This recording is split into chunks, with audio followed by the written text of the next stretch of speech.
The Kings finish off their 7-game road trip, longest road trip of the season, with a loss to the Cleveland Cavaliers, 136-110. And this was not exactly a game that I expected much from the Kings, and that kind of had everything going against them. But they finish off this road trip 5-2. That's why I was so happy about winning that last game against the Bulls, because it felt like it kind of made this game in Cleveland kind of just like a bonus game. If you win it, then that's amazing, but there's not much pressure to do so. And when I talk about everything kind of going against the Kings, I mean, obviously, being on the seventh game of a road trip is tough, but also going up against the hottest team in the NBA in the Cavaliers. I think they've won like 14 out of their last 15 games, and they had pretty much everyone healthy now, at least to their top guys. And they shot 56% from three. So it's going to be really tough to beat a team that shoots like that. And I think there was a lot of talk after the game, or even during the game, from Kings fans about both this game and specifically and in general. Like, is it luck that teams shoot like this against us? And specifically in this one, was it kind of luck, or at least how much of it is luck versus how much of it is how the Kings are playing, or the length maybe on the team? And for me, watching this game specifically, I mean, they got pretty unlucky. The Cavs hit some really tough shots. I mean, the Cavs came out in the first quarter and they were just chucking long contested threes and making them. Max Strus came out and got an open look, missed it. Then he takes 3 more 3-pointers consecutively, and they're all either contested or super deep, and he makes all 3. Then he comes down, gets open off a screen again, and misses the 3. So he missed his 2 best looks and made the 3 contested looks. You know, sometimes things just don't make sense, and sometimes teams are just going to hit shots against you, and there's not much you can do about that. I thought the Kings' defense was totally fine in that first quarter. You know, there's some talk about the Kings' length. Like, they're not a super long team to be able to get out and affect 3-point shots. And I mean, there's some degree in truth. There's some truth to that, I think. And that the Kings are not the Timberwolves, or they're not the Cavs with just these really long players like Mobley or something. And that's why the Kings are not a top 5, even top 10 defense, but they're still a pretty average defense. And they're not, you know, the Kings are not a super small team either. And so, I mean, I just think they got unlucky going up against a really hot 3-point shooting team. I don't think this was one of the instances, like going back to the game against Charlotte at home, which they lost. I think that was an instance of not being locked in from the get-go, giving a team open shots and giving them confidence, and then they build into it. So then once you start playing better defense, they're already in the groove and they're feeling themselves. And so then they start knocking down those shots that are tough, contested, long threes. Like, I don't think that was the case in this game. The Cavs scored 30-plus points in all 4 quarters. Obviously, you never want to see that. But despite the Cavs' insanely hot shooting, the Kings stayed in this game for 3.5 quarters or so, maybe a little less. And I think the effort that the Kings put into this game, if the Cavs don't shoot as well, I think they very well could win this game. And so that's enough for me to leave this game still feeling pretty good about where the Kings are at. I think the one area where the Kings really were poor defensively was in transition. And obviously, transition defense is tough. And once you allow a team to get out on the fast break, it's always going to result in more buckets than the half court. But I thought the Kings did an especially poor job at times of matching up and of getting out to shooters or of picking up ball. And so I think that's the one area where they really struggled. Also, I mean, once the Cavs started hitting a bunch of threes, the Kings tried to run them off the 3-point line, and that definitely freed up some looks inside for the Cavs. So you saw Jared Allen getting some looks against smaller defenders because the Kings had to really get up on the 3-point line. You saw Mobley have a lot of space to operate. And for the most part, the Kings did a pretty good job against Mobley, but there were still some points, especially against JaVale McGee, which I'll get to that, where he had a lot of space to operate. A 26-point loss doesn't look great, but like I said, the Kings were in it for a lot of the game, and it really just got away from them late. The Kings continuously we're punching back. We're countering the Cavs runs, and we're staying within striking distance and still making it an entertaining game to watch, where it always felt like the Kings had a chance for the most part. And so that's something that has to be acknowledged, because that's not what was happening earlier in the season. I feel like earlier in the season, if the Cavs come out and are shooting like this and they're getting up 15, 20, like there would have been no fight from the Kings. There were just so many games earlier in the season where the Kings were not punching back and they were letting things get out of hand, and they didn't do that in this game.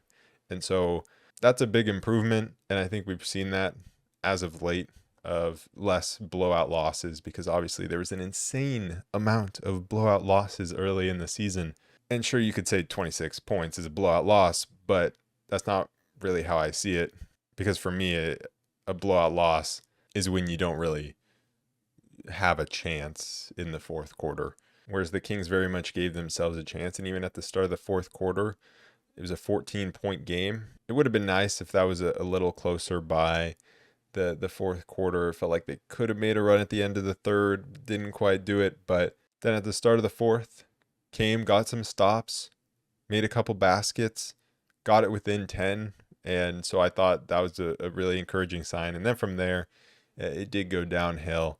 But I think that's just tough when you're on, like I said, last game of a 7-game road trip. I'm going to make that excuse for them, because they battled and they showed heart in this one. And so, like I said, that's all I was really asking for in this game. They gave themselves a chance to win, and the Cavs just won it. And so earlier in the season, there were so many losses where I was saying it's frustrating because it feels like the Kings completely lost this game as opposed to the other team winning it. Whereas this game, I felt like the Cavs just went and won it, because they're a good team, a really good team right now.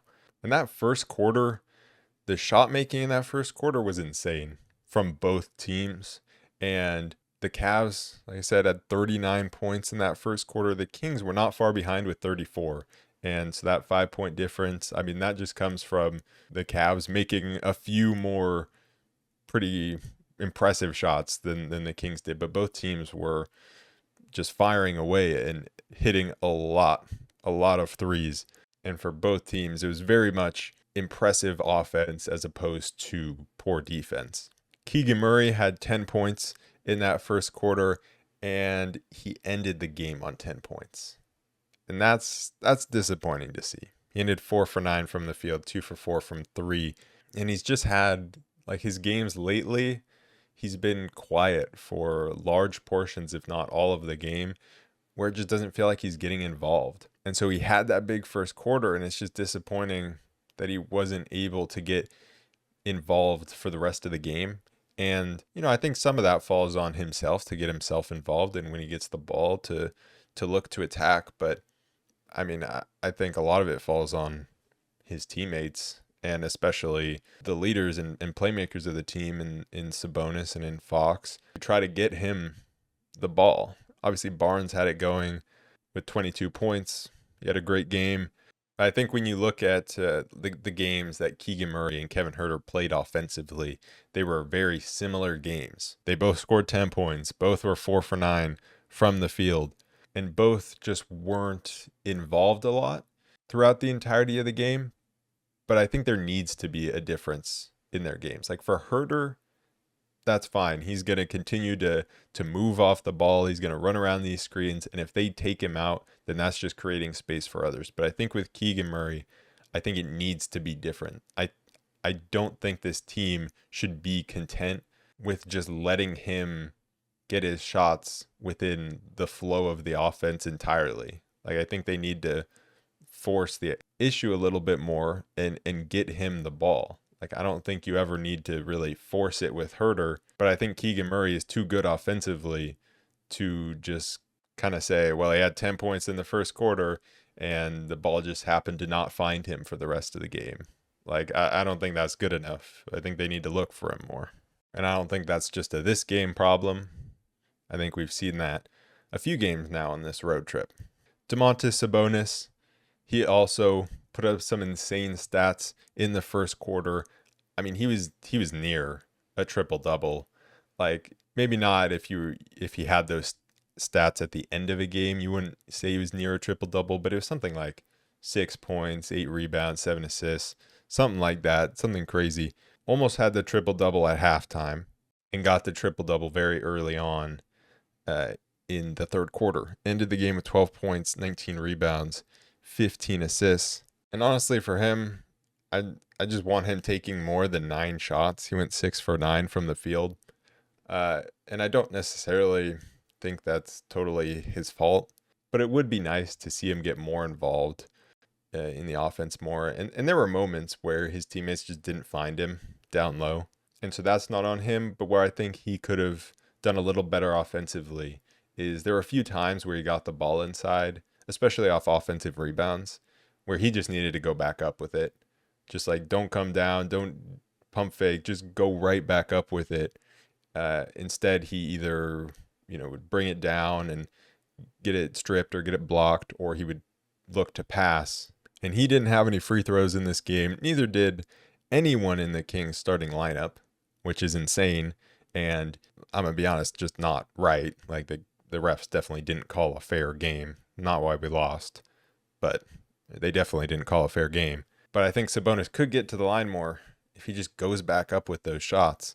I also think when you look at De'Aaron Fox's game, this season as a whole, his playmaking has taken a hit. Like, he has not been the same playmaker, especially as of late.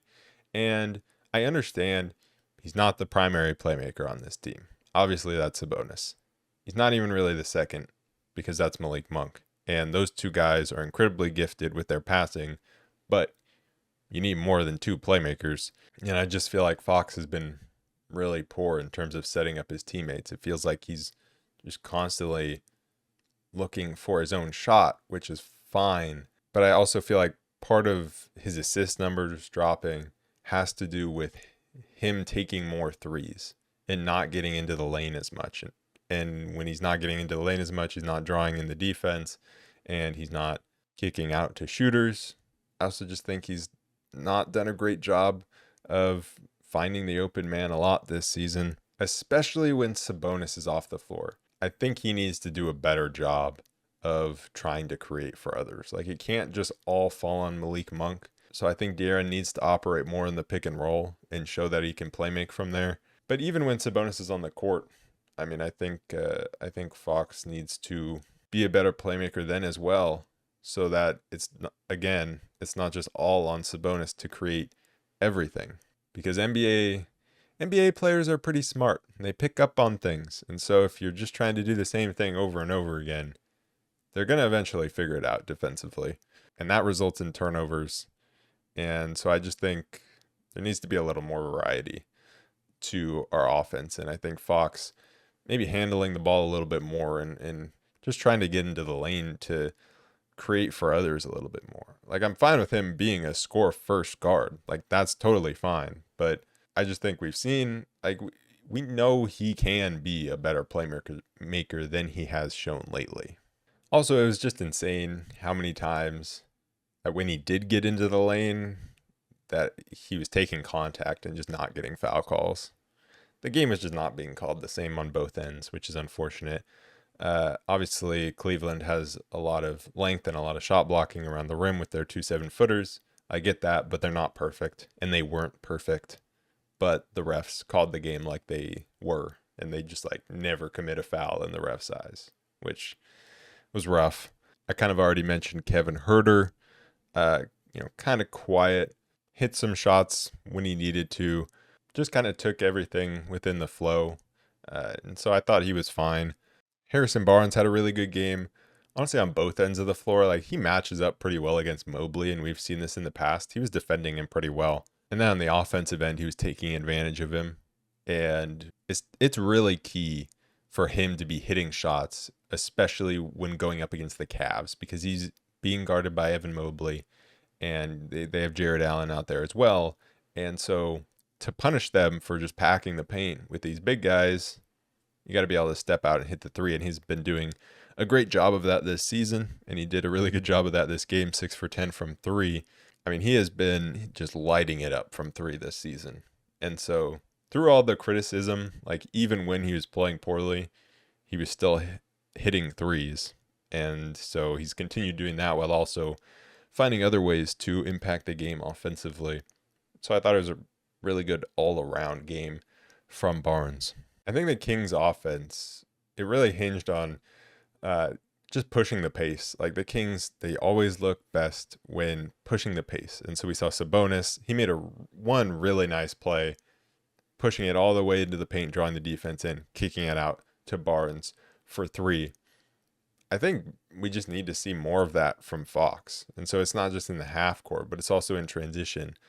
Like Fox has been, I've criticized him all season for this. Like he has been one of the worst fast break offensive players on this team. He's been horrible. He obviously has all the tools to be a great transition player, and we've seen that.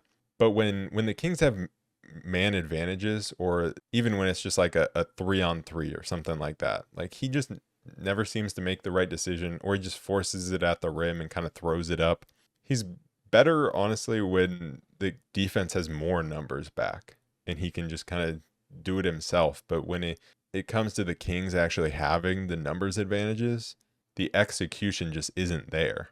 Good things happen when he pushes the pace, just in general, but specifically in those fast break scenarios. Like that's where the final product just hasn't been there this season, and the decision making has been rough. And it really hurts because the Kings will make a play. They'll get a steal, and Fox has been getting a whole bunch of steals lately, and he had 2 in this one. And so it's those chances for big swing plays where you get the steal, you get out on the fast break, and then the Kings will like turn it over or take a bad shot. And then the other team will just push it back down the other way and execute on their fast break and score. I just feel like we've seen that too much this season. There were also the moments of Sabonis getting stripped by Max Strus after he got the rebounds. And for me, I'm just like, why is no one talking to him? They both happened right by the Kings bench. Why is the bench not telling him what's happening? Why is no one on the court telling him what's happening? Like every Kings player, apart from like 1 or 2, should see what's going on, because everyone should be looking. And definitely the player who was guarding Max Strus should, see what's going on, and just no one talked to him. And it resulted in 5 easy points for Max Strus. Those were killers. And so it's just like, where's the communication there? Moving to the bench though, Trey Lyles came in and he made a nice impact. He was getting to the rim, and he was the guy who actually was going to the free throw line for this team, had 2 nice and ones, and got to the free throw line another time. And so his 3 wasn't falling, but he was attacking and getting to the rim. And I mean, I thought as a whole, the Kings actually did a pretty good job of trying to attack. And like Malik Monk, I thought was in the fourth quarter was doing a really good job of not settling from the outside and trying to get into the paint and create from there. And the Kings just were not getting the foul calls. But Malik had a really good game, scoring wise, knocking down the 3, getting inside. And so it was nice to see the bench continuing to attack and not just settle for 3s, because there are definitely times where the bench can fall into just kind of chucking from deep and passing the ball around the perimeter. And so it was nice to see them not do that.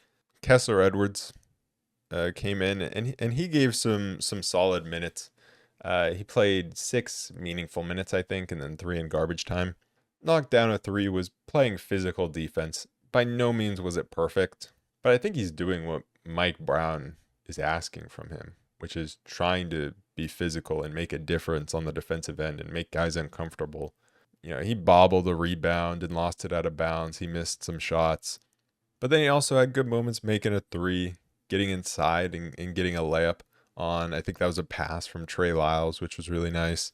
And so there's definitely something there. And there always has been with him, but it's just, he just needs to put it all together. Like, he's not the greatest offensive player, but he's still young.